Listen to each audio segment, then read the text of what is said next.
오늘 교회당에서 특별히 가정에서 멀리 타주에서 같이 예배드리는 모든 개인과 가정 위에 하나님의 말씀의 성취의 축복이 있기를 바랍니다. 히브리서 오늘 7장은 전에도 말씀드렸지만 흔들리는 히브리인들, 크리스찬들에게 그들이 갖고 있는 잘못된 이해를 말씀으로 답을 주면서 굳건히 세워지기 위한 7장의 말씀입니다. 우리가 당하고 있는, 앞에 놓여 있는 문제는 당연하게 올 수밖에 없는 문제입니다. 이 문제를 다른 사람에게 핑계를 댄다든지 환경을 탓하다든지 그렇게 하면은 절대 해답을 찾을 수가 없습니다. 내게 심겨진 대로 내 앞에 나타났을 뿐입니다. 돈을 전부라고 생각하는 사람은 그 문제가 앞에 나타났을 뿐입니다. 누가 어떻게 해서 나타나는 게 아니라, 질병이 걸리신 분들은 누가 어떻게 해서 그런 게 아니라 질병이 올 수밖에 없는 당연한 속에 있는 겁니다. 이 질병은 갑자기 온 게 아니라 오랫동안 진행되어 오다가 이제야 나타난 것일 뿐입니다. 그러면 여기서 하나님의 계획을 발견하는 것이 그 질병이 축복으로 바뀌는 길입니다. 저와 여러분 앞에 나타나는 그 환경, 아무리 탓해도 변하지 않습니다. 하나님의 계획을 발견하게 되면은 어떤 것도 문제가 되지 않습니다. 이런 축복을 주기 위해서 히브리 크리스찬들에게 오늘 멜기세덱에 대해서 계속 설명을 해줘야 되는 겁니다. 왜 그러냐면 지난번에도 말씀드렸지만은 하나님을 떠난 죄인은 영적으로 저주받을 수밖에 없고 본인과 관계없이 팔자 운명 가운데 끌려다닐 수밖에 없는 인생입니다. 그러다 보니까 하나님께 돌아올 수 있는 길이 인간의 방법으로는 없습니다. 그래서 하나님이 한 가지 방법, 나를 대신해서 누군가는 죄가 없는 분이 십자가에서 죽어야 되는 길 외에는 이 죄 문제, 저주 문제, 사탄 문제, 지옥 문제를 해결할 길이 없습니다. 그래서 이스라엘은 예수님 오시기 전에 나를 대신해서 흠없는 어린 양이 내 모든 죄와 저주를 대신 받아서 죽어서 피를 뿌리는 것 외에는 구약에는 방법이 없습니다. 그래서 제사장이 꼭 필요한 직분입니다. 그런데 이 제사장은 아무 데서나 취하지 않고 하나님이 레위 지파에게만 제사장 직분을 취하라고 약속하셨습니다. 그런데 이렇게 오랫동안 유대인들이 알고 있다가 하나님 은혜로 예수를 믿게 됐는데 이 예수가 깊이 뿌리 있게 당기지 않는다 이 말이에요. 왜냐하면 그동안 오랫동안 들어왔던 제사장은 레위 지파에서 나와야 되는데 왜 예수님을 보고 대제사장이라 그러는가? 여기에 대해서 말씀이 깊이 뿌리 내리질 수가 없는 겁니다. 그래서 이 생각을 뒤집기 위해서 오늘 하나님께서 성경의 저자를 통해서 구약을 너무나 잘 알고 있는 사람을 사용하여 이 구약에 등장하는 멜기세덱을 등장시켜서 예수님을 설명하는 내용입니다.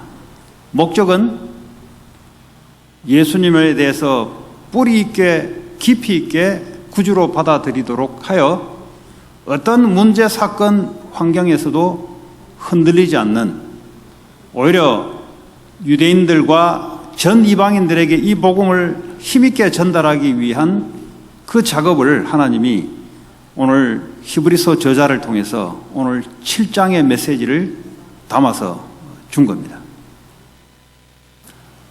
처음 믿는 분들은 멜기세덱이 누군지, 오래 믿었던 사람들도 성경에 대한 지식이 없으면 멜기세덱이 누군지 이 말이 도대체 이해가 되지 없습니다. 그러나 유대인들은 수천 년 동안 구약을 기반으로 태어날 때부터 죽을 때까지 구약 성경을 가지고 매일 제사를 지냈던 사람들입니다.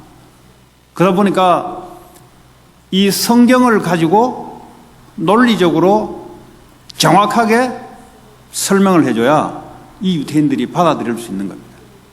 그래서 어쩌면 여러분하고는 조금 거리가 멀 수가 있어요. 여러분의 배경은 이방인이었습니다.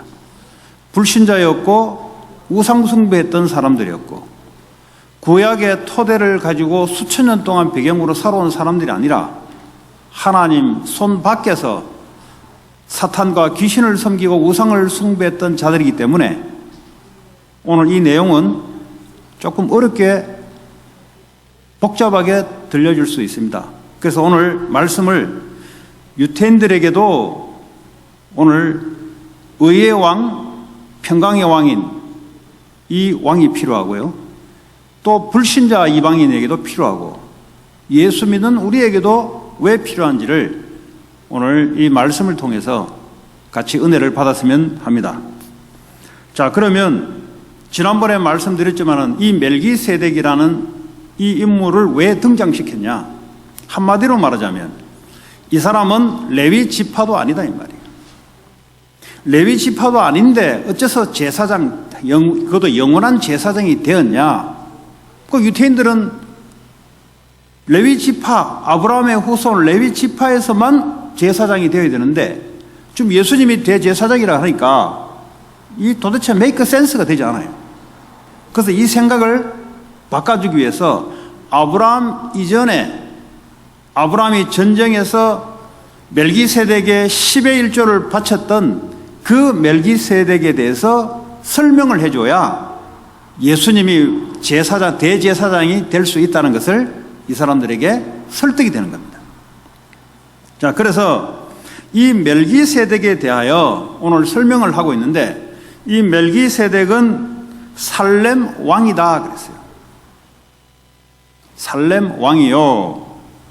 지극히 높으신 하나님의 제사장이라 그랬어요.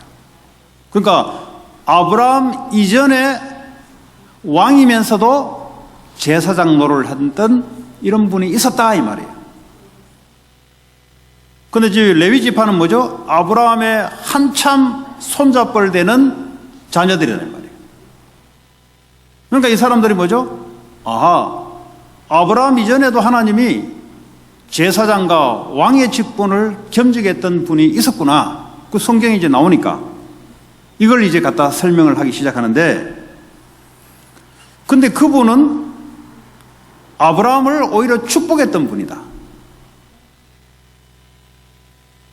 높은 자가 낮은 자를 축복하지 낮은 자가 높은 자를 축복할 수가 없지 않냐. 그 지금 멜기세덱에 대해서 좀 이야기한 겁니다. 너희들이 갖고 있는 그 생각 거기서 좀 깨어나와라 이 말이에요. 자, 그래서 이 아브라함이 전쟁에서 승리해서 전리품을 받아온 것에 10의 1조를 멜기세덱에게 바쳤다 그랬어요. 자, 10의 1조는 어디서 나온 거냐? 하나님께서 레위 지파들, 제사장 지파들을 위하여 이스라엘 백성들의 10의 1조를 바치도록 만들었어요. 그런데 아브라함의 후손인 레위 지파 제사장들은 이스라엘 백성들의 10의 1조를 받았는데, 근데 아브라함은 멜기세덱에게 10의 1조를 바치게 했다 이 말이죠. 그럼 도대체 그분이 누구냐 이 말이죠. 자, 그래서 오늘 멜기세덱의 설명을 하는 것은 보니까 먼저는 의의 왕이다 그랬어요. 이 멜기세덱이라는 이 살렘 왕은 먼저란 말은 뒤에도 있다는 소리예요. 다시 말해 순서가 바뀌면 안 된다는 소리죠. 먼저는 의의 왕이요, 다음은 살렘 왕, 평강의 왕이다 그랬어요. 이 의의 왕, 평강의 왕에 대해서는 계속해서 오늘 말씀의 주제니까 계속 설명해 나가도록 하겠습니다. 왜 의의 왕이 먼저 돼야 되냐? 살렘 왕, 평강의 왕을 앞으로 두면 안 되냐? 아니요. 의의 왕이 먼저 나와야 평강의 왕이 나오도록 하는 그 안에 의미가 들어있습니다. 의의 왕이란 말은 인간이 하나님을 떠나 모든 인간이 로마서 3장 23절에 죄를 범하였으면 3장 10절에 의인은 한 명도 없다 그랬어요. 전부 다 죄 아래 갇혀서 죄인으로 저주재앙 속에 살아가는 사람들인데 어째서 이 사람들을 의인으로 바꿀 수 있는가? 그러려면 하나님의 의, 다시 말해 죄가 없는 분이 죄인을 위해서 죽어주는 이 의를 믿는 자에게는 하나님의 의가 전가되는 거예요. 그러니까 죄가 없어서 의인이 되는 게 아니라 죄를 범했음에도 불구하고 그리스도께서 우리를 위해서 대신 십자가에 죽으심에 대한 이 의로움을 믿는 자들에게 그 사람의 행위를 보지 않고 의롭다고 해줘야 되는 겁니다. 그래서 이 멜기세덱은 의의 왕이다 이 말이죠. 다시 말로 하나님의 자녀에 대한 의로운 신분으로 바뀌는 자들이 그 다음에 오는 것이 뭐죠? 하나님과 화목해 하는 평강이 찾아오는 겁니다. 아주 중요한 얘기고요. 못 알아들으면 율법 종교생활을 교회 다니면서 계속 해야 됩니다. 우리는 어디에 젖어 있냐면 내가 인생의 중심이 돼서 내 행위로 모든 것을 하도록 되어 있습니다. 그러다 보니까 은혜라는 것을 모르고 살았습니다. 오늘 멜기세덱을 의의 왕이라 하는 말은 다시 말하면 멜기세덱은 족보도 없다 이 말이에요. 쉽게 말하면 레위 지파는 부모가 있고 조상이 있는데 멜기세덱에 대해서는 부모도 모르고 누구도 모르고 족보도 없다 이 말이에요. 이게 무슨 말이죠? 예수님이 바로 그렇다 이 말이에요. 지금 예수님을 왜 그리스도로 너희들이 받아들여야 되느냐? 멜기세덱 자체도 구약에 나오는 이 사람 자체도 족보가 없는 사람이란 말이죠. 그리고 뭐죠? 시작도 없고 끝이 없는 사람이다 이 말이에요. 예수님만 그런 게 아니라 구약에 나타난 멜기세덱도 그렇다 이 말이에요. 그래서 하나님 아들, 다시 말해 예수님과 닮아서 항상 제사장으로 있느니라. 항상 있단 말은 뭐죠? 지금도 있다 이 말이죠. 그 사람이 바로 앞으로 오실 예수 그리스도를 상징하는 그림자 역할을 했던 사람이다 이 말이에요. 그런데 너희들이 생각하고 있는 레위 지파의 제사장 지파라고 아니고 유다 지파 다윗의 후손으로 온 이 참 왕 대신 참 제사장 대신 이분을 구주로 받아들여야 된다는 소리입니다. 여러분하고는 거리가 먼 이야기예요 사실은. 이게요 감성적으로 문화적으로 이 사고적으로 이 말이 별로 들어오지 않습니다. 왜냐하면 여러분 유태인이 아니기 때문에. 그러나 이 말씀을 우리에게 주신 것은 우리도 의의 왕이 누군지 살렘 왕이 누군지에 대해서 분명히 이것은 우리가 알고 믿어야만 해방을 누릴 수 있습니다. 이걸 못 누리면 어떻게 됩니까? 계속 여러분 율법에 잡혀 있어야 돼요. 율법이란 뭐냐? 여러분의 행위로 하나님께 의로움, 하나님께 뭔가 축복, 뭔가 내 인생의 행복, 평강이 오는 걸로 착각하게 돼요. 그래서 이 말씀을 알아들으면 우리 행위와 관계없이 예수 그리스도로 말미암아 하나님 우리를 행위를 보지 않고 우리의 잘못을 보지 않고 너를 의롭다고 해주는 거예요. 그러니까 오늘날 살아가는 우리에게도 반드시 필요한 말씀입니다. 자, 그러면 이 말씀이 이방인들에게도 분명히 필요한 말씀입니다.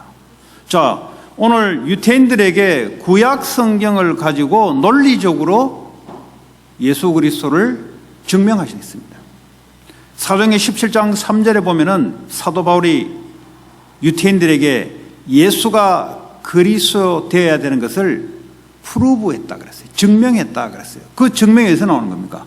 구약 성경을 가지고 이분이 그리스도일 수밖에 없는 그것을 프루브했다 그랬어요. 자, 그렇다면 이방인들, 불신자들은 성경 배경이 하나도 없는 사람들에게 우리는 어떻게 예수 그리스도를 프루브할 것인가? 이 복음을 알고 누리는 만큼 불신자들에게 왜 당신이 예수 그리스도를 받아들일 수밖에 없는 것을 논리적으로, 합리적으로 우리의 삶의 경험을 통해서, 문화적인 경험을 통해서 분명하게 프루브할 수 있어야 됩니다. 그 말은 그만큼 내가 복음을 확실히 붙잡고 누리고 있다는 증거입니다. 자, 그러면 불신자들, 이방인들이 어떤 상태인지를 알아야 왜 그리스도가 의의 왕이요 평강의 왕일 수밖에 없는 것을 우리가 전달해 줄 수가 있습니다. 자, 불신자 개인은 지금 어떤 상태냐면 로마서 3장 17절에 모든 인간이 하나님께 범죄함으로 하나님 영광에 이르지 못했다 그랬어요. 모든 인간이라 그랬습니다.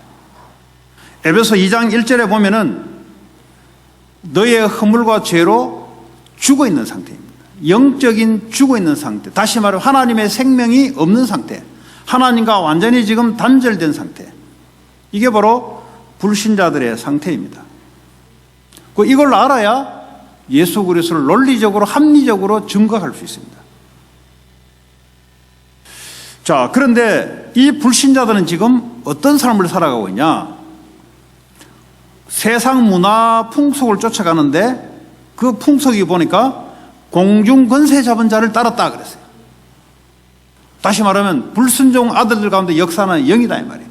어떤 영적인 세력에 붙잡혀서 꼼짝없이 따라가고 있습니다. 여러분, 이걸 불신자들의 사람의 겉모습이 아닌 말씀으로 속의 것을 여러분들이 봐야 그리스도를 논리적으로 증거할 수가 있어요. 자, 그랬더니 에베소 2장 3절에 보면은 이 사람들이 어떻게 살아가냐? 육체의 욕심을 따라 살아간다 그랬어요. 육체의 욕심이 뭡니까? 자기가 하고 싶은 대로. 육체의 욕심이라는 거죠.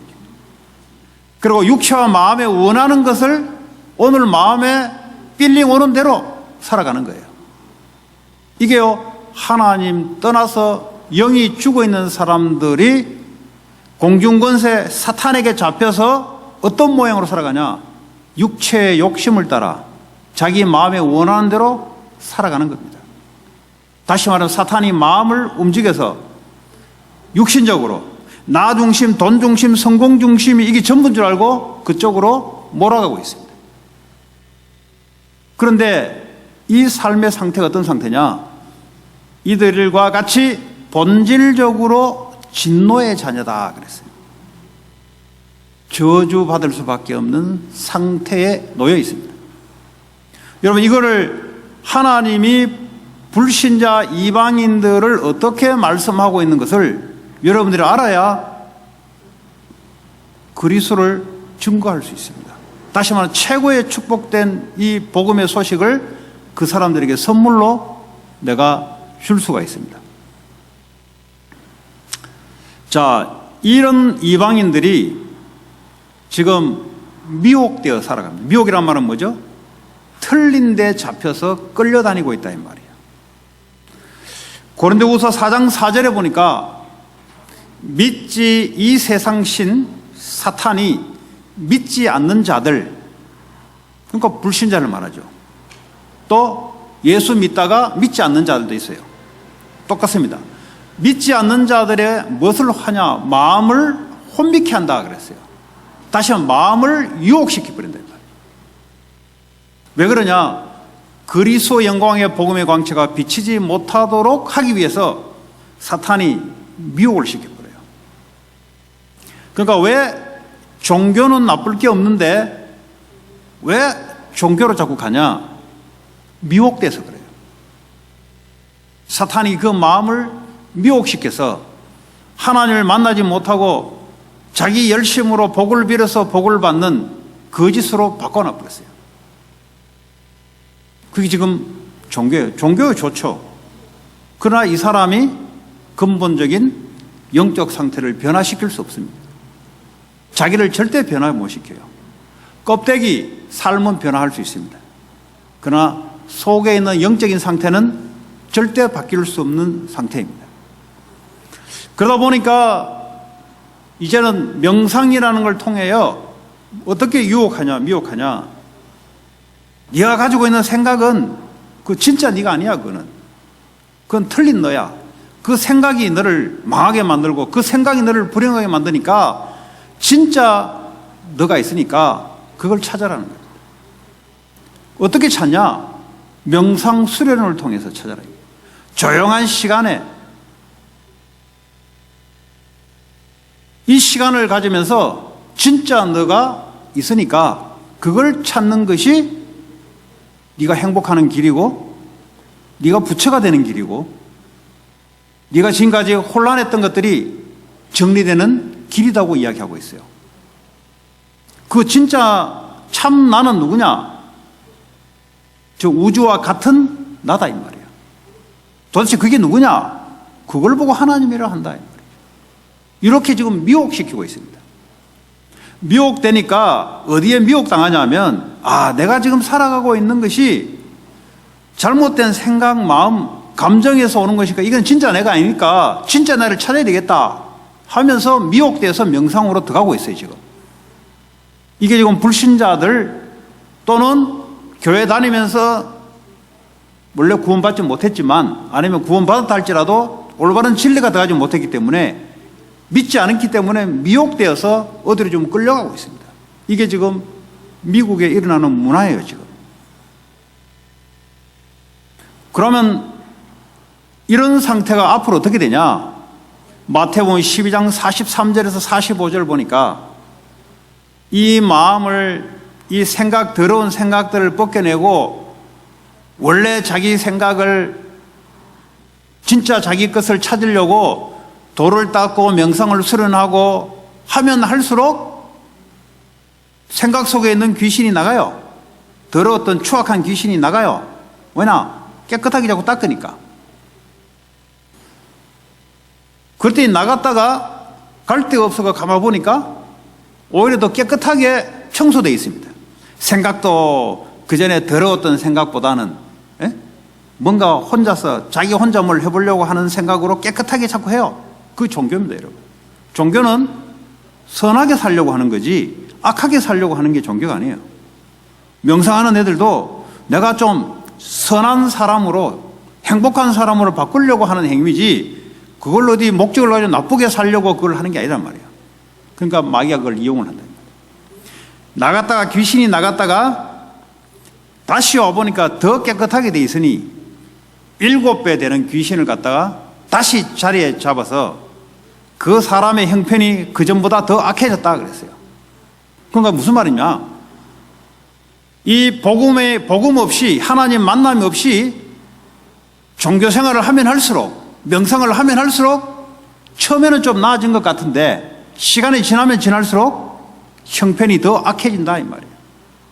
그걸 성경은 2000년 전부터 이미 말씀하고 있습니다. 이게 지금 미국의 전 세계에 일어나고 있는 이방인들, 불신자들, 또 교회 다니다가 떨어져 나간 사람들의 상태입니다, 여러분. 이 상태를 알고 있어야 왜 예수가 그리스도여야 되는지를 논리적으로, 합리적으로 삶의 증거를 가지고 프로브할 수 있다 이 말이죠. 자, 불신자가 이러다 보니까 나중에 어떻게 합니까? 완전히 영적인 상태가 사탄에게 잡혀 있는 상태예요. 인간은 동물과 달라서 인간은 영혼을 가지고 있습니다. 하나님의 형상대로 만들었다는 말은 영혼을 가진 자로 만들었다 이 말이에요. 그런데 그 영혼에 하나님의 생명이 생령으로 생명이 안에 임해야 되는데 그리스도를 믿지 않으므로 영이 죽어 있는 상태. 그러다 보니까 완전히 영적 상태가 사단이 역사할 수밖에 없는, 우상 숭배를 통하여 귀신이 역사할 수밖에 없는 영적 상태가 되어버려요. 여러분 영화나 드라마 이래 보면은 재밌죠. 그 재미라는 말이 무슨 말이냐? 하나님이 떠난 인간들의 본성을 다루고 있는 겁니다.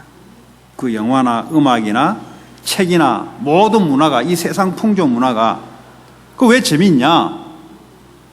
인간이 재밌다는 것은, 우리가 하나님께 재밌다는 것은 은혜 받았다는 말이고요. 인간이 재밌다는 말이 무슨 말이냐? 지극히 하나님 떠난 인간으로 만들어버려요. 영화를 통해서 영화의 내용이 뭡니까? 하나님 없이도 인간이 얼마든지 할 수 있다는 이 메시지가 들어오니까 우리 영적 상태가 어떻게 합니까? 하나님 중심에서 나 중심으로 확 바뀌어버려요. 재밌기는 재밌는데 돌아서면은 말씀 듣기 싫어해져요. 그게 영적 상태입니다. 노래를 들으면 좋은 노래가 있죠. 어떤 사람은 여러분의 힘을 주는 노래도 있고, 또 여러분의 눈물을 뽑아내는 노래도 있고. 왜 그렇습니까? 인간에 대해서, 하나님 떠난 인간에 대해서 노래를 하고 있어 그래요. 그러다 보니까 내 상태가 지극히 하나님 떠난 인간 중심의 상태로 그 노래를 통해서 들어가 버려요. 그러니까 눈물도 나고 좋고 힘도 나는데 내 영적 상태는 하나님 말씀을 듣기 싫어하는 상태가 되어버려요. 그러면 노래도 듣지 말고 영화도 보지 말고 하지 말란 말인가?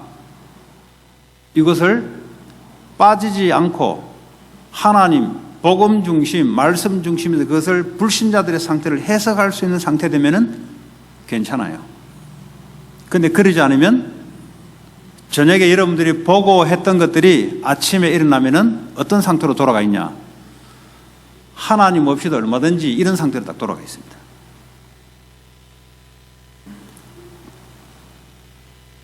그 불신자 좀 그렇게 살고 있어요.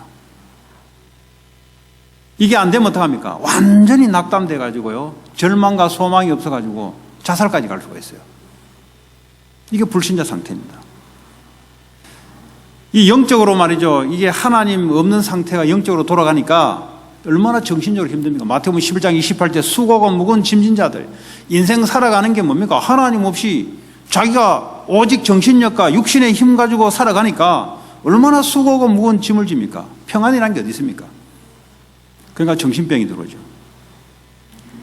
우울증이 올 수밖에 없는, 정신 문제가 찾아올 수밖에 없는, 여러 가지 문제가 찾아올 수밖에 없는 당연한 거 아니겠습니까? 정신 문제로 끝나게 되는 게 아니라 이것이요, 우리의 삶의 문제, 눈에 보이게 드러나기 시작합니다. 이렇게 이게요, 후대 문제, 가족 문제까지 죽어서 끝날 문제가 아니라 영혼은 영원하기 때문에 그 영혼은 지옥 가운데로, 이게 지금 불신자들이 살아가고 있는 운명의 길입니다. 이게 여기에 대해서 이 사람들에게 왜 그리스도의 의의 왕, 평강의 왕이 필요한지를 설명을 해줘야 돼요. 당신이 지금 이렇게 살아가고 있는 것은 당신이 뭔가 잘못된 생각을 해서 그래서 그런 게 아니고, 당신은 하나님을 떠나 영이 죽은 상태다. 다시 말하면 죄인의 상태다. 하나님을 믿지 않는 죄인의 상태다. 죄인의 상태이기 때문에 하나님께 저주 재앙을 받을 수밖에 없는 죄인의 길을 가고 있다. 아무리 공부를 열심히 하고 아무리 착하게 살아도 근본적으로, 태생적으로 근본적인 문제가 하나님 없는, 하나님 축복을 놓치는, 마귀에게 종로로 달 수밖에 없는 당신의 상태다. 교회에 오거나 뭘 하라는 소리 아니라 당신의 상태를 말씀으로 제가 전달해 주는 거예요. 그래서 당신을, 죄인을 위해서 죽으신 예수 그리스도를 믿음으로써 하나님을, 당신을 의롭게 하나님 자녀로 바꿔줍니다. 이거는 뭘 하라는 소리가 아니에요. 당신을 위해 십자가에서 죽으신 그 예수 그리스도를 믿음으로, 의인으로 하나님 바꾸기를 원해요. 하나님 자녀가 돼야 하나님 자녀의 축복이 따라오는 겁니다. 하나님 떠난 자들은 하나님 떠난 자의 결과가 찾아오게 돼 있어요. 그래서 지금 불신자들이 당하는 것은 실력이 없거나 도덕적으로 불량하거나 그런 문제가 아니에요. 하나님 떠나 있는 자체가 문제가 올 수밖에 없는 당신의 상태다. 그래서 하나님을 만나야 된다. 그런데 당신은 하나님 만날 수 있는 길이 없다.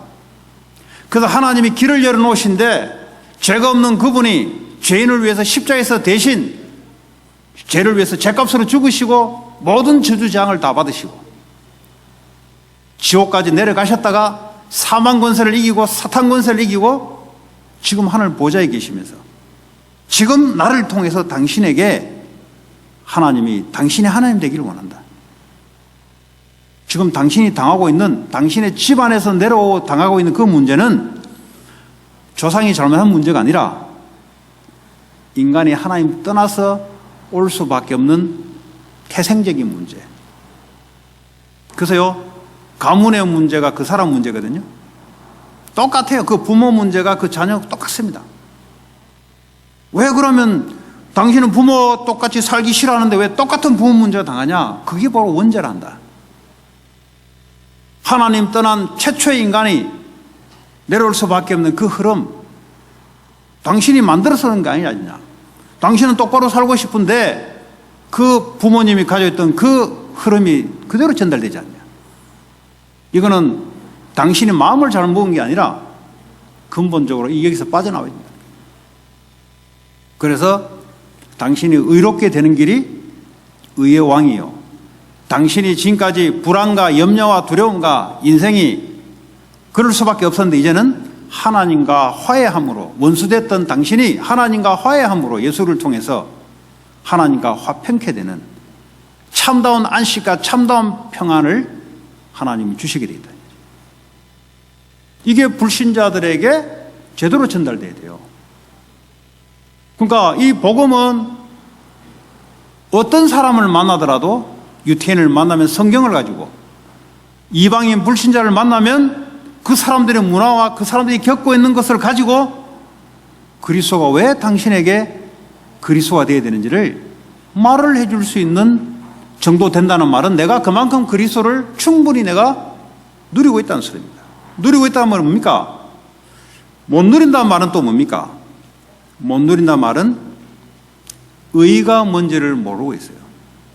또 평강이 뭔지를 모르고 있습니다. 의와 평강은 우리가 만들어내는 게 아니에요. 여러분 로마서 5장에 보면은 사람들의 의롭다 하는 것은 그거 보면은 뭐라고 나옵니까? 그거 들어 몇 명은 보니까 세상의 의인이다. 누구를 위해서 물속에 빠져 죽었는데 대신 너가 건져주고 의인이다 한다. 전쟁에 나가가지고 옆에 동료를 위해서 대신 막아주고 대신 총 맞아주고 sometimes 몇 명은 그럴 수 있다. 근데 그거 가지고는 의인이 될 수 없다. 하나님 의에 차지 않는다. 하나님이 보시는 의인은 죄가 없는 분이 죄인을 위해서 죽어주는 그 의리, 그 의라야 하나님께 의롭다는 그 소리를 들을 수 있는 거예요. 세상이 말하는 의 가지고는 절대 하나님 앞에 의롭다 소리를 못 듣는 거예요. 다시 말하면 행한 대로 그대로 죄값을 받을 수밖에 없는 죄인이다 이 말이에요. 그럼 어떻게 바꾸냐? 그래서 그리스도를 믿을 수밖에 없는 거예요. 그리스도를 믿는 것을 보고 의라하고 의인이라고 합니다. 의인이란 말은 행위를 가지고 의인이 되는 것이 아니라 믿음을 가지고 의인이 되기 때문에 우리의 행위는 하나님이 보지 않고 덮어주신다는 거예요. 그걸 알아야 당신이 지금 삶에서 당신의 가문의 삶에서 빠져나올 수 있다. 그렇게 함으로 하나님 주신 이제 평강, 문제가 만나면 들어올 겁니다. 하나님과 화목된 상태이기 때문에 하나님의 말씀으로 문제 가운데 길을 열어주시고 위기 가운데 하나님은 기회라는 말씀으로 우리를 열어주시고 왜 그렇습니까? 하나님과 화목된 상태, 하나님과 화평케 된 상태이기 때문에 이제는 모든 하나님의 특권 축복을 받아 누릴 수 있게 되어버렸어요. 여러분, 하나님의 자녀라는 것은 얼마나 대단한 줄 아십니까? 우리의 노력으로 된 것도 아니고요, 돈을 써서 언더테이블로 돈을 써서 된 것도 아니고요, 이 세상에서 좋은 일을 많이 해서 되는 것도 아니고요. 왜냐, 죄인은 될 수가 없어요. 죄 없다고 하나님이 해줘야 되는 거예요. 딱 한 가지 길, 그리스도를 믿는 것 외에는 일어날 수가 없습니다. 자, 그러면 마지막으로 우리가 하나님 자녀가 됐는데 왜 의의 왕, 평강의 왕이 필요하냐? 이제 우리에 대한 말씀입니다. 여러분, 혹시 교회 다니면서 율법주의, 종교생활, 이 사람들의 특징이 뭐냐? 복음의 의를 제대로 못 누려요. 그 말은 무슨 말이냐? 율법이란 말은 뭐죠? 하나님의 율법의 말씀을 내가 행함으로 지키는 걸 말합니다. 그런데 율법을 내가 행함으로 지킬 수 있는 자는 지구상에 한 명도 없어요. 신앙생활을 이렇게 한단 말이에요. 내가 하나님의 말씀, 어떤 규칙을 내가 행함으로 지킴으로써 내가 의롭다함을 얻으려고 하나님께 뭔가 지금 기대하고 있는 거예요. 그걸 보고 율법주의자들, 그걸 보고 종교생활자들. 종교는 뭡니까? 내가 믿는 신에게 많은 시간을 투자하고 헌신해서 이 공로로 뭔가를 얻어내려고 하는 것을 보고 종교생활을 합니다. 그러니까 이 사람들은 힘들죠. 왜냐? 뭔가 잘 보여서 얻어내야 되니까. 또 율법주의자들은 뭡니까? 교회 와서 하나님 율법을 내가 잘 지켜야 하나님이 나를 뭔가 잘했다, 의롭다, 축복한다, 이렇게 되는 줄 알고, 그러니까 얼마나 어렵습니까? 그러니까 교회에서와 세상에서 삶이 분리될 수밖에 없는 거죠. 그런 그리스도인들에게 필요한 메시지입니다. 우리는 하나님의 형상으로 만들었습니다. 영혼을 갖고 있습니다. 그래서 창세기 2장 7절에 하나님의 생기를 코에다가 생기를 불어넣어서 인간은 생명이 됐다 그랬어요. 영혼에다가 하나님의 그리스도의 생명이 들어가야, 성령이 임해야만 인간은 하나님으로부터 산자가 되는 거예요. 그러면서 하나님께서 에덴 동산에 만들어 놓은 모든 것을 다스리고 정복할 수 있도록 하나님 것을 인간에게 다 맡겨버린 거예요. 근데 내가 누군지를 모르게 되면은 돈의 노예가 되고요, 환경의 노예되고요, 문제에 계속 끌려다닙니다, 여러분. 문제를 차고 나올 수가 없어요. 문제에 맨날 끌려다닙니다. 우울증에 맨날 끌려다닙니다, 여러분. 그 우울증을 차고 넘어가야 되는데 넘어갈 수 힘이 없는 거예요. 왜냐? 하나님의 생명의 힘이 아니고서는 인간은 넘어설 수가 없어요. 일부 약의 도움을 받아서 넘어설 수 있기는 할 수도 있지만 인생의 우울증 하나뿐인가요? 계속해서 다가오는 문제를 넘어설 수가 없습니다, 인간은. 그래서 하나님이 인간을 만들 때 하나님의 형상대로 만들어 놓고 복을 주었고 생명의 축복을 주고 생기를 불어넣어서 하나님의 영이 함께 해야만 하나님의 이 은혜와 힘으로 넘어설 수 있도록 되어 있어요. 그래서 정복하고 다스릴 수 있는 힘이 나오는 겁니다. 그래서 믿는 우리에게도 그리스도가 필요한 거예요. 언제 필요하냐? 매일 그리스도를 필요한 거예요. 아침에 자고 올라오면 필요하고요, 낮에 일하러 가면 필요하고요, 저녁에 잠자기 전에도 그리스도가 필요한 거예요. 왜냐? 우리는 어디로 자꾸 돌아가냐? 내 행위 중심, 육신 중심으로 자꾸 나도 모르게 돌아가려고 하는 체질이 있기 때문에 이 체질을 항상 그리스도 중심으로 바꿔놔야 돼요. 이걸 보고 영적 상태라고 표현합니다. 그 여러분들이 막 남의 말하고 막 걱정하게 되면은 영적 상태가 어떻게 되냐? 하나님 없는 상태로 싹 돌아갑니다. 그러니까 그때부터는 말씀 듣기 싫어요. 그때부터는 사람의 방법이, 사람의 말, 이런 것이 더 좋아. 왜냐하면 육신으로 이제 싹 바뀌어졌기 때문에. 오늘 이 시간 여러분의 영적 상태가 그리스도로 충만한 상태. 나는 하나님의 자녀다. 뭐냐? 내 공로가 아니고 그리스도의 공로로 나는 하나님의 자녀가 됐다. 여기에 대한 감격과 여기에 대한 여러분 프라이드가 딱 있어야 돼요. 그래야만 어떡합니까? 하나님의 자녀의 특권들이 누려지기 시작합니다. 그렇잖아요. 내 신분이 있으면 그에 따른 특권이 있을 거 아닙니까? 그렇지 않아요? 아니, 백악관에 들어가게 되면은 그에 따른 특권이 있잖아요. 그렇지 않습니까? 내가 하나님 자녀의 신분이 돼버리면, 하나님의 자녀의 신분 되면 하나님으로부터 오는 축복들이 우리에게 있다 이 말이에요. 특권이 있다 이 말이에요. 그 특권을 모르게 하는 사탄은 여러분들을 뭐죠? 하나님의 자녀의 신분을 완전히 놓치게 만들어요. 어떻게 놓치게 만드냐? 내 행위로, 자꾸 행위로 하는 행위로. 내가 뭔가 하나님 앞에 받아야 될 짓을 한 게 없는데 어떻게 내가 축복을 받겠냐 이거지. 어떻게 내가 하나님 자녀가 되냐 이거지. 하나님 자녀가 되어놓고도 이렇게 우리를 자꾸 속입니다. 그래서 여러분들이 뭐죠?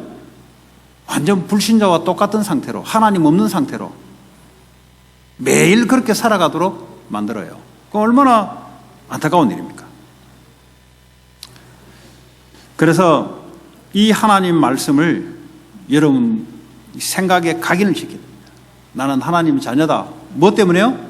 예수 그리스도를 통하여 하나님 자녀가 됐다는 거죠. 영접하는 자 곧 그 이름을 믿는 자들에게는 하나님 자녀가 되는 권세를 줬다.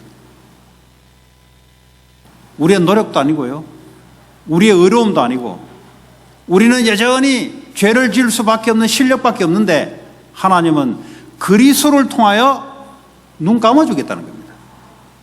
그런데 율법주의자들은 은혜가 없어요. 내 행위대로 하기 때문에 행위에 눌리게 되어 있습니다. 율법에 자기에게 스스로 눌려요.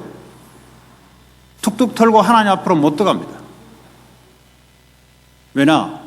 십자가의 은혜를 보다는 자기 행위를 믿기 때문에. 그래서 하나님 앞으로 차고 나갈 수가 없어요. 그러니까 마귀가 그걸 눌러대기 시작하는데 죄책감에 눌림받고요, 다른 사람을 정죄하면서 눌러버리고요, 그래서 하나님 자녀의 축복을 완전히 놓치게 만들어버려요. 그러니까 교회 다니도 별 볼일 없게 만들어버려요. 오히려 교회 다니면서 더 무거운 짐을 지게 만들어버려요. 이 무거운 짐을 계속 지다 보니까 어느 날 정신문제가 오는 거예요. 어느 날 육신의 질병이 찾아올 수밖에 없는 겁니다. 자, 그래서 하나님 우리에게 생명을 줬단 말은, 생명을 줬다는 말은 생명이 우리 안에 있는데 이 생명으로 이제는 충만한 기도의 힘을 우리가 가져야 돼요. 이 힘을 가져야 여러분들이 눈에 보이지 않는 이 힘으로 눈에 보이는 것을 넘어섭니다. 이게 비밀이에요, 여러분. 우리는 눈에 보이는 것을 넘어서기 위해서 눈에 보이는 것을 자꾸 힘을 기르려고 하죠. 물론 필요합니다. 성공해서 인생 문제를 넘어서던가요? 못 넘었습니다. 대통령 되니까 자기 인생 문제, 가정 문제를 넘어서던가요? 못 넘었습니다, 여러분. 눈에 보이지 않는 힘을 가지고 하나님 넘어서도록 만들었어요. 그래서 이미 내 안에 있는 생명으로 매일 충만하게 영적 힘을 가져야 됩니다. 생명은 와 있는데 생명의 힘을 내가 가져야 돼요. 이 축복을 사도행전 1장 8절에 약속하셨고요. 열왕기하 2장 9절에 11절에 보니까 엘리사가 갑절의 영감을 내게 달라. 창세기 41장 38절에 보니까 요셉이 하나님 영에 감동됐다. 이 말은 뭐예요? 하나님 영에 충만했다 이 말이에요. 다윗이 왕으로 부름받자마자 여호와의 신이 충만하게 임했다 그랬어요. 이 말은 무슨 말입니까? 사울에게 어떤 고난이 와도 다윗이 넘어설 수 있는 힘을 가졌단 말이에요. 이게 중요한 겁니다, 여러분. 그건 뭐 우리가 할 수 있다, 할 수 없다, 그거 웃기는 소리죠. 뭘 할 수 있습니까? 또 뭘 못합니까? 하나님이 하시면 하는 거잖아요. 하나님이 꼭 필요한 일이라면 하나님 내게 힘을 줘서 하게 만들잖아요. 그래서 날마다 기도의 힘. 저는 계속 이야기하는 겁니다. 심지어는 체질 때문에 또 안 된다까지 했다가 어쨌든 제가 매일 겪는 거니까 그렇습니다. 여러분들은 삶의 현장에서 치열한 현장에서 있으니까 더해요, 여러분. 말씀을 다 가지고 하나님 자녀가 됐으면 하나님으로부터 오는 힘을 얻어야 됩니다. 그게 하나님 자녀의 특권이에요. 불신자들은 그 힘을 못 받게 돼 있어요. 왜냐? 법적으로 못 받게 돼 있어요. 왜냐? 신분이 하나님 자녀가 아니기 때문에. 또 율법주의자들은 이 축복을 못 받게 돼 있어요. 받을 수 있는 자격이 되는데 왜 못 받냐? 자기 행위로 뭔가를 얻어내려고 하니까 못 받게 돼 있습니다. 이거는 믿음으로만 얻어내는 겁니다. 아브라함이 믿음에 하나님이 아브라함을 의로 여겼다 그랬어요. 행위로 될 수 있는 게 아니에요, 우리가. 믿음으로. 하나님의 생명의 능력도 믿음으로 얻을 수 있는 겁니다. 그래서 아침에요, 이 믿음이 시작되는 겁니다. 시작될 때마다. 믿음이 잘 안 생기죠. 육신의 행위만 생기죠. 오늘도 뭘 해야 되냐. 오늘도 일이 축 있잖아요. 이제 그렇게 바뀌어버려요. 영적으로 이 복음의 중심으로 내가 하나님 자녀다. 그럼 하나님 자녀의 축복을 받아야죠. 그게 성령의 충만함. 그게 생명으로 충만하게 나를 하나님 붙잡아 주는 거예요. 그럼 어떻게 여러분 물속에 바다 속에 들어가면 바다가 얕은 물에 들어가면 걷기가 그래도 걸을 수 있잖아요. 허리까지 물속에 들어가면 여러분 걷기가 좀 어려워요. 그렇죠? 물속에 완전히 들어가면 여러분 꼼짝 못해요. 그렇죠? 파도가 가는 대로 가는 거예요. 성령이 충만이 뭐냐? 완전 잠겨버리면 하나님 흘러가는 대로 가는 거예요. 이게 충만하게 안 되니까 자기 힘으로 걸었다가 했다가 힘들다가 나왔다가 어려운 생활을 하는 거예요, 매일. 그래서 이 힘을 가지라는 거예요. 이 힘을. 자, 그리고 마지막으로 또 한 가지 축복이 있어요. 여러분 삶의 그 현장에 모든 축복이 감춰져 있습니다. 여러분 이 축복까지 얻어야 돼요. 어떤 축복이냐? 이게 바로 전도 선교의 축복이 여러분 현장에 준비되어 있습니다.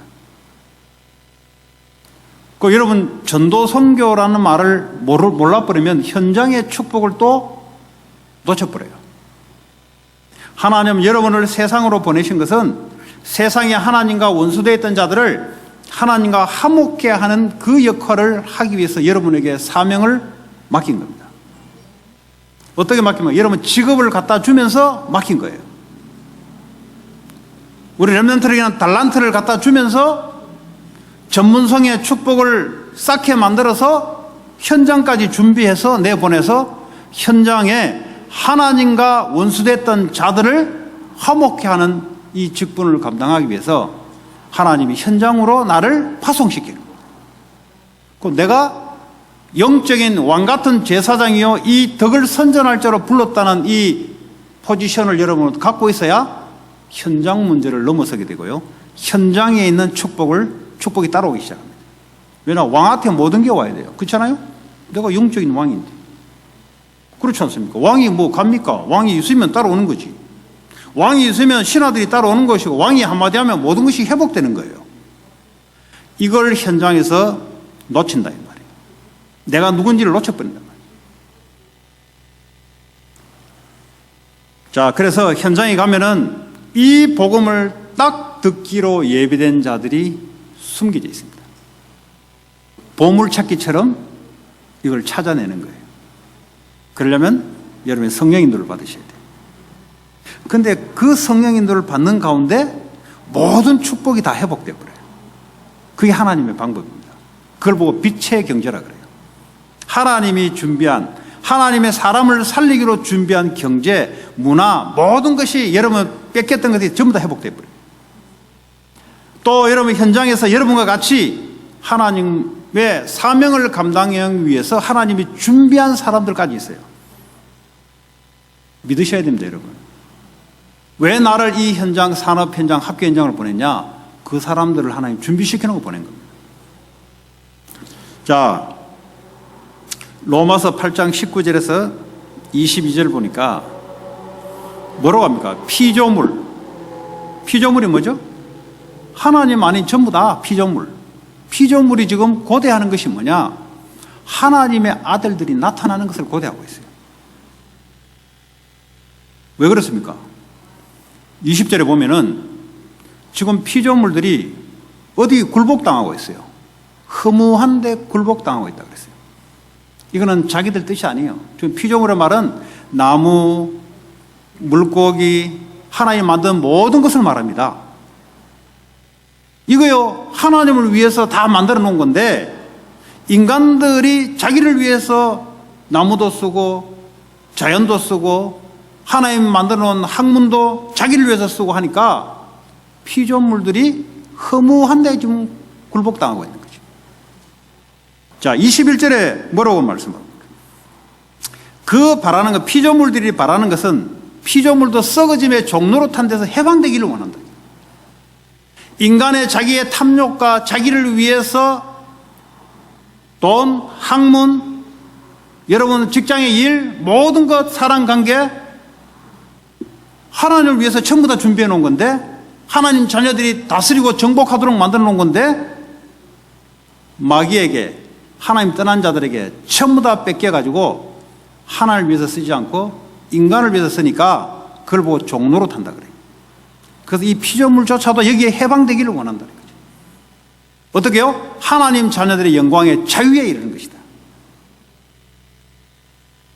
무슨 말이냐? 여러분이 하는 일이, 우리는 하나님 자녀잖아요.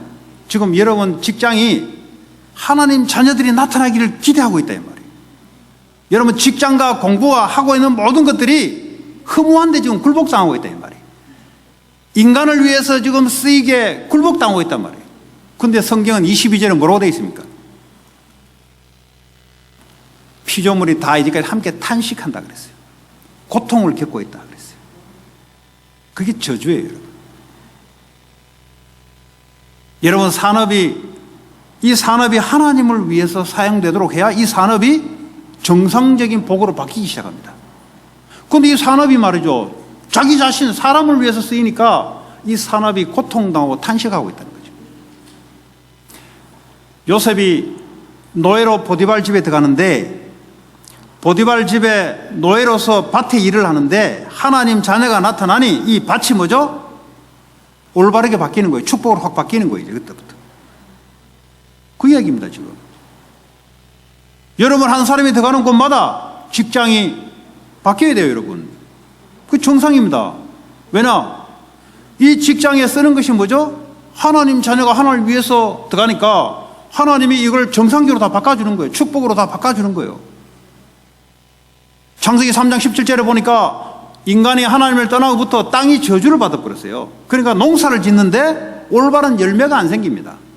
이 땅이 하나님을 위해서 쓰임받는 하나님 자녀이 나타날 때 원래대로 하나님 주신 축복, 그게 바뀌기 시작하는 거예요. 아주 중요한 얘기입니다. 그래서 회복을 해야 됩니다.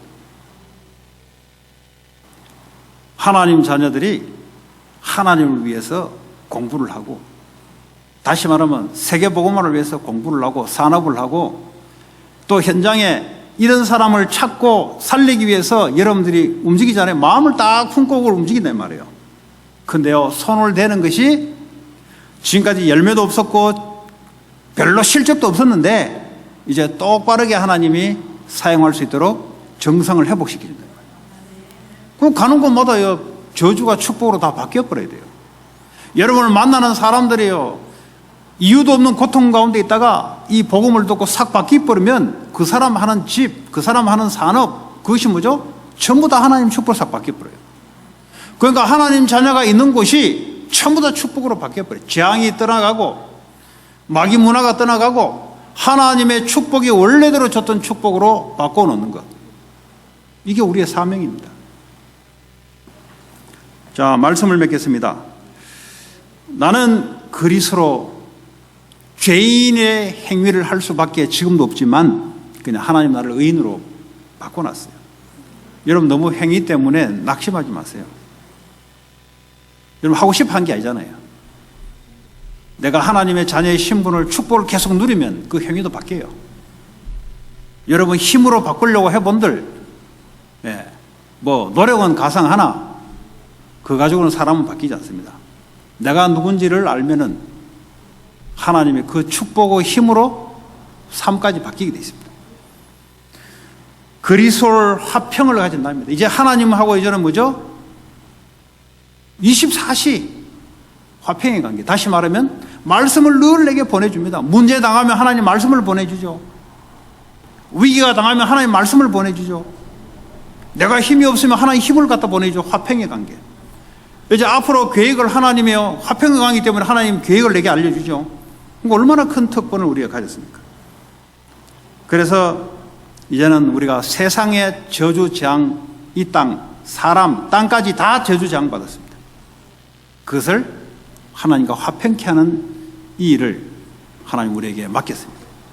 한 주간도 모든 사람에게 필요한 그리스도인데 의와 평안이 전달되는 저와 여러분 되기 바랍니다. 오늘 주신 말씀 붙잡고 기도합니다. 하나님 감사합니다. 오늘도 우리에게 모든 사람에게 필요한 의의 왕, 평강의 왕, 멜기세덱을 말씀하고 있는 예수 그리스도가 당연필한 절대의 계획 속에 있게 하시고 하나님 이 축복을 누리고 현장에 증거할 수 있도록 하나님 축복해 주옵소서. 예수 그리스도 이름으로 기도합니다.